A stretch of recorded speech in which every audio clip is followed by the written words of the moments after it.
안녕하세요. 주식경제 유토피아 주토피아에 오신 것을 환영합니다. 자, 오늘은 제가 영상 하나를 더 지금 올리려고 하는데요. 그만큼 제가 이 북한 리스크에 대해서 강조를 드리는 거는 이제 이유가 좀 있습니다.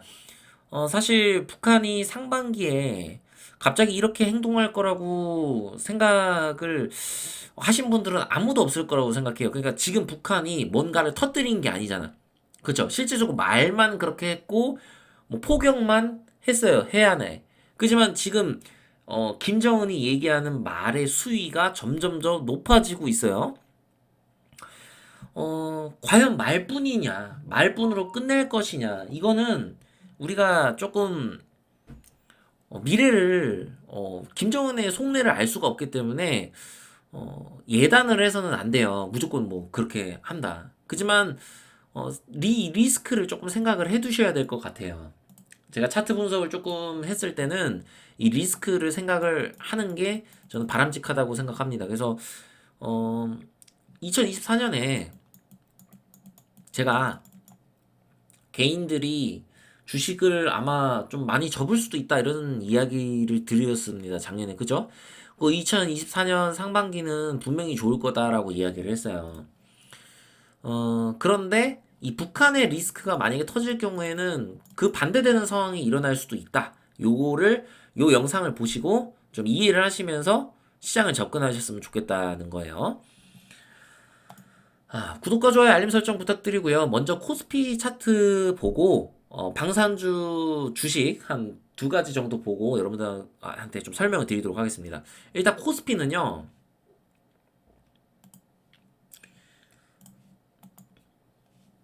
같은 경우는 지금 이 부분이 매물 구간이란 말이죠. 요 부분이 매물대예요. 정확히 설명드리면 제가 2800을 잡은 이유도 이 구간이 매물대기 때문에 일단 2800을 잡은 거고 진짜 많이 나와도 3000 구근이다.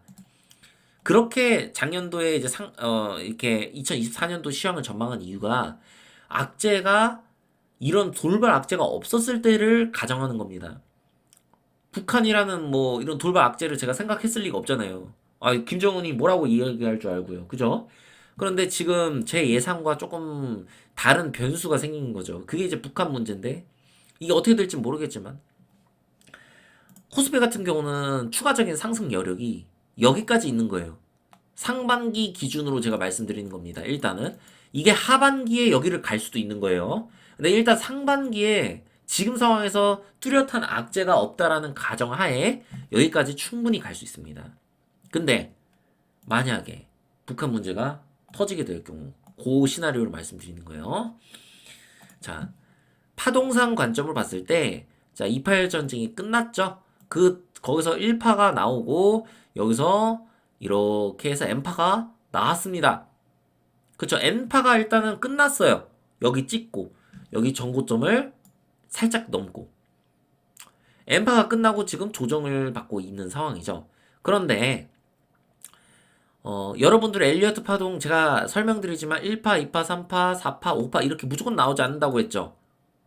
그렇지 않다. 절대로. 이게 N파로 이렇게 끝날 수도 있는 겁니다. 여기서 만약에 자 1파를 훼손하지 않았으니까 자 이게 상승 1파라고 가정할게요. 1파를 훼손하지 않았으니까 3파가 성립이 될 수 있다 없다? 예, 있다. 그래서 나올 수 있습니다. 파동이. 근데 파동이 만약에 나오지 않을 경우에는 여기에서 이렇게 더 조정이 나오는 상황이 발생할 수 있고 북한 리스크가 터질 경우에는 생각보다 크게 내릴 수 있거든요. 그래서 여러분들이 시장을 바라볼 때 저라면 상반기에 북한 리스크가 없어지지 않는 이상 만약에 여기까지 주가가 도달하잖아요. 저는 무조건 차익 실현하고 더 이상 욕심을 부리면 안 된다고 생각해요. 이 북한 리스크가 있기 때문에. 그리고 만약에 여기까지 안 갈 수도 있어요. 자, 여기까지 안 간다는 시나리오를 일단 말씀드리겠습니다. 여기까지 갈 수 있지만 그건 이제 북한 리스크가 터진 거예요. 그럼 북한 리스크가 터지면 어떻게 되냐?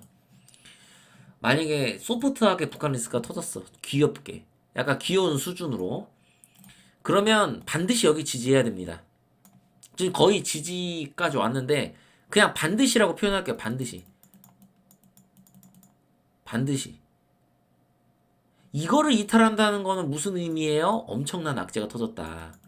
그 엄청난 악재는 북한의 아주 강력한 도발, 부동산 PF 문제가 되지 않을 거예요. 여러분들, 부동산 PF 문제는 우리가 예상을 할 수 있는 문제였죠. 제가 작년에 설명드렸지만 2024년에는 정말 안 좋은 뉴스들이 나올 거다. 이런 얘기를 작년에 언급을 해드렸었습니다. 안 좋은 뉴스라는 게 부동산 PF 문제도 당연히 터질 수 있다고 판단을 한 거예요. 근데 이미 터졌잖아요. 예상대로. 근데 우리가 예상할 수 없는 악재가 뭐예요? 28 전쟁 같은 거죠. 이거 언제 터질지 모르잖아. 아, 이거 어떻게 알아요? 이거 신이 아닌 이상. 이런 거 모른단 말이죠. 그거 똑같은 원리로 생각하시면 돼요. 북한이라는 이 리스크는 여러분들 중에 이런 생각하실 수 있어요. 아, 뭐 북한 뭐 그냥 말만 쇼하는 거겠지. 그럴 수 있어요. 그렇지만 이번에는 좀 다를 수도 있겠다고 조금 생각이 드는 게 저는 제가 처음인 것 같아요. 북한이 최근에 무슨 전면조도 불사하겠다는 느낌으로 우린 전쟁도 불사하겠다 이렇게 얘기한 적은 처음인 것 같아서 좀 우려를 조금 계속하고 있는 거예요. 그래서 여러분들이 투자를 하실 때 판단을 하시면 돼요. 아, 나는 북한 별거 없을 것 같은데. 그냥 그렇게 생각하시면 여러분들의 생각대로 그냥 이게 추가적인 상승이 쭉 이어나갈 것이다라고 생각을 해도 돼요. 왜냐면 상승 추세가 깨진 건 아니니까. 그죠? 상승 추세가 깨진 건 아니니까. 그지만 이 북한 리스크를 꼭 생각을 하셨으면 전 좋겠다 해서 이 영상을 지금 만들 거고요. 중요한 거는 만약 북한 리스크가 생각보다 크게 터질 경우에는 이 전저점 위협할 수 있습니다. 충분히. 충분히. 왜 그럴까? 왜 그럴까? 자, 일단 완벽한 정배열은 아닌 상황이기 때문에 121선과 61선이 완벽히 골든 크로스가 나진 않았어요. 그렇죠? 물론 61선 기준으로서는 우리가 정배열이라고 얘기할 수 있겠지만 완전한 장기 추세, 중장기적인 추세가 돌아갔느냐? 그거는 아니라는 거예요. 그러니까 상반기에 만약에 리스크가 크게 발생할 경우에는 이런 일이 일어날 수가 있다라는 겁니다. 그래서 이걸 꼭 주의를 하셔야 됩니다. 북한 리스크. 그래서 북한에 대한 관련 소식들, 추가적으로 이게 증시에 큰 영향을 미칠 만한 소식들이면 여러분들께 빠르게 소식을 전달하려고 하고요. 자, 그리고 이제 방산주 차트를 보면서 이야기하도록 하죠. 자, 하나 에어로스페이스예요. 지금 하나 에어로스페이스가 이 고가를 돌파하려는 흐름이 나오고 있습니다. 자, 여기에서 조정이 깊게 나왔는데 여기서 61선 돌파하면서 돌렸어요, 차트. 자, 돌렸는데 61선과 121선이 어떻게 됐다? 골든 크로스가 나왔다. 그 상황에서 지금 전 고점을 높여가고 있다. 이거는 일단 방산주는 좋을 가능성이 높은 겁니다. 2024년에. 가능성을 얘기하는 거예요. 이 추세가 무너지지 않으면 방산주는 결국에 이 고가를 돌파하게 되겠죠. 그죠? 그런데 하나 에어로스페이스가 이 고가를 돌파하게 된다는 건 두 가지로 우리가 해석할 수 있습니다. 북한 리스크가 터졌다. 첫 번째. 두 번째는 북한 리스크가 아니라 지금 28 전쟁도 있고 그 다음에 우크라이나와 러시아의 전쟁이 장기화되어 있는 상태에서 한국 같은 경우는 무기 수출이 계속 이어질 수밖에 없다. 그리고 이 외에도 지금 중동에서 지금 크고 작은 전쟁들이 일어나고 있기 때문에 IS가 테러를 하고 이런 것 때문에 어떤 방산에 대한 수요가 증대될 수 있다라는 그 기대감이 있을 수 있다. 그렇기 때문에 방산주는 더 상승을 할 수 있는 조건이 형성이 되어 있어요. 근데 우리가 어떤 조건으로 이게 오를지는 미래에 가봐야 아는 겁니다. 근데 지금 뉴스들을 살펴봤을 때는 북한에 대한 리스크가 발생할 가능성이 있기 때문에 여러분들한테 말씀을 드리는 거고, 그리고 결국에는 이 고점을 돌파할 경우에는 하나 에어로스페이스는 더 갈 가능성이 상당히 높겠죠. 자, 근데 우리가 테마주를 좀 살펴봐야 돼요. 북한에 관련돼서 전통적인 테마주 중에 대장격인 빅텍을 우리가 볼 겁니다. 빅텍이 최근 몇 년 동안요, 대장을 하지를 못했어요. 제가 차트를 보면요. 최근 몇 년 동안 한 번도 이때 이후로 2020년도 이후로 대장을 한 적이 한 번도 없습니다. 계속 우하향했습니다. 그쵸? 그런데 이 빅텍이라는 애가 지금 상승할 수 있는 조건들이 만들어지고 있다. 이거는 여러분들이 주의를 해야 되는 부분입니다. 자, 이평선의 이격이 수렴이 되어 있는 상태에서 이 과거의 2020년도의 상승 파동의 일파 부분에 지금 있는 겁니다. 여기가 지금 지지를 받고 있는 모습이에요. 과거에 한 번도 또 대장을 한 적이 없었던 빅텍이 최근 들어 2024년에 들어서 지금 대장을 하고 있습니다. 원래는 한일 단조나 퍼스텍 이런 애들이 대장이었는데요. 지금 얘네가 수급이 안 들어오고 빅텍이 들어오고 있어요. 앞에 여기 수급이 이렇게 크게 들어온 다음에 밀린 다음에 여기에서 다시 한번 상승세가 나왔는데 이 거래량을 보세요. 거래량이 앞선 지금 이 거래량보다 큽니다. 지금 여기 거래량은 이 부분의 거래량이잖아요. 제가 이거 설명드릴게요. 여기의 거래량이 지금 요 정도가 터진 거잖아요.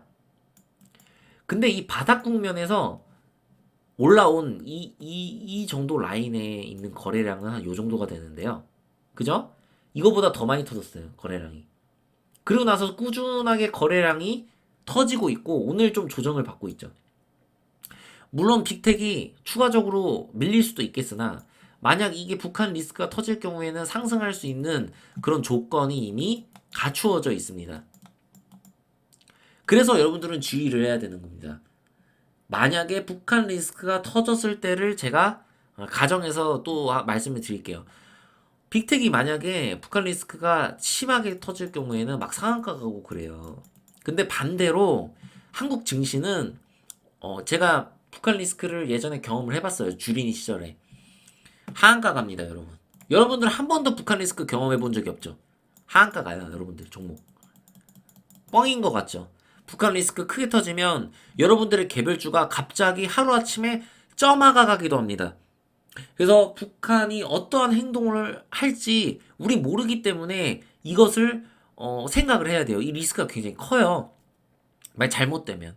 그래서 진짜 하한가 막 두 방 맞고 그러거든요. 그래서 이런 것들을 여러분들이 생각하고 투자를 하셨으면 좀 좋겠다는 생각이 들어요. 그래서 만약에 북한 문제가 좀 심한 게 터졌어. 그럼 우리 어떻게 해야 돼? 막 내 종목이 마이너스 15%야. 마이너스 10%야. 그러면 비중을 줄여야 됩니다. 북한 리스크가 만약에 엄청 큰 게 터지면 그 엄청 큰 거라는 건 핵실험이 아니에요. 자, 핵실험보다 우리가 더 큰 악재가 뭐가 있어요? 본토 타격. 혹은 천안함, 제2의 천안함 사건 같은 이런 일이 터지는 거. 이 두 가지 악재가 터졌을 때는 여러분들 머릿속으로 기억해 두셨다가 비중 줄이세요. 무조건. 그러니까 마이너스 10% 많이 나왔어. 마이너스 15% 나왔어. 와, 나 진짜 미칠 것 같아. 그냥 비중 줄여요. 다 던지지 말고요. 비중을 줄이세요. 이게 장기화가 될 경우에는요. 한국 증시는 올해 상반기에 굉장히 안 좋을 수가 있거든요. 그래서 요거를 꼭 참고하셔서 여러분들이 투자를 하시면 크게 여러분들이 그 불안해하실 요인은 없을 거라고 저는 생각해요. 그래서 이 점을 꼭 신경 쓰셨으면 좋겠다고 생각해서 아직 일어나지 않은 일이고 일어나지 않을 수도 있는 일이지만 미리 말씀을 드리는 겁니다. 자, 그래서 상반기에 이런 일들이 안 일어났으면 좋겠다고 생각은 하지만 북한이 만약에 그런 도발을 할 수도 있으니 요점을 꼭 주의하셔서 투자하시는 여러분이 되셨으면 좋겠습니다. 자, 구독과 좋아요, 알림 설정 부탁드리고요. 주식경제 유토피아 주토피아였습니다. 감사합니다.